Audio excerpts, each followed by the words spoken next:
It's all relatively new for me, a little midlife crisis, midlife if I'm going to live to be 100. When some people hit middle age, they change jobs, buy a motorcycle, or go bungee jumping. But when Tim Kent turned 50, he took a different plunge. Tim began learning to paint. I have an embarrassing amount of paint right now. Tim has always been creative. Much of his professional career has been spent working as a costume designer. But in 2012, after visiting his parents' house at Christmas time, Tim saw an old portrait done by his grandmother and began to think about painting in a new way, thanks to a little help from 4 other older women. The Golden Girls, I remember specifically the Golden Girls were on the TV. And as I'm looking at the painting and thinking like, oh, this is so flawed, and the dog looks like it's floating in space, and the background is all one color, I hear on the TV Blanche Devereaux say, I'm middle-aged, and then the Dorothy Spornak character says, middle-aged? How many 120-year-olds do you know?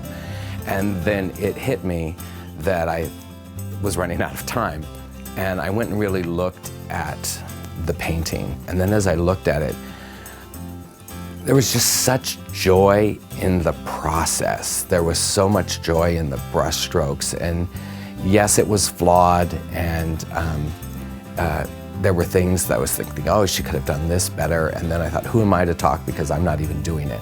We got on a flight the next day. I went home and I scoured the art stores and the online community college bulletins until I could find a teacher who would take on private students. Tim started with portraits and landscapes, but 2 years later, he changed tack. Remember the kid in elementary school who would dip their hand in glue and wait for it to dry and then peel it up? Okay, that was me. And in a way, it still is. Tim has been experimenting with a technique he calls acrylic collage. First, he pours paint into a muddled puddle.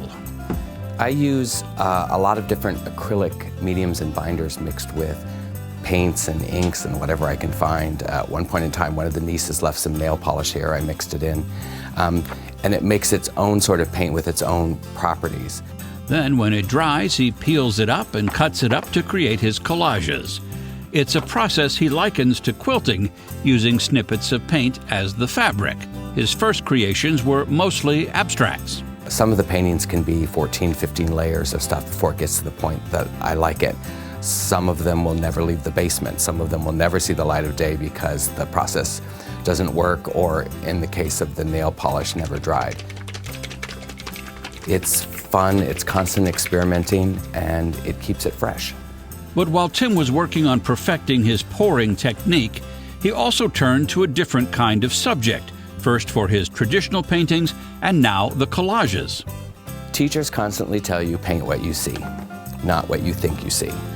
So as I'm working on things, I realize I have a shortage of models walking around my house until I turn my attention to my 4 Boston Terriers, who would rather be in my lap or in my paints or on the table where I'm working. So I started focusing on them.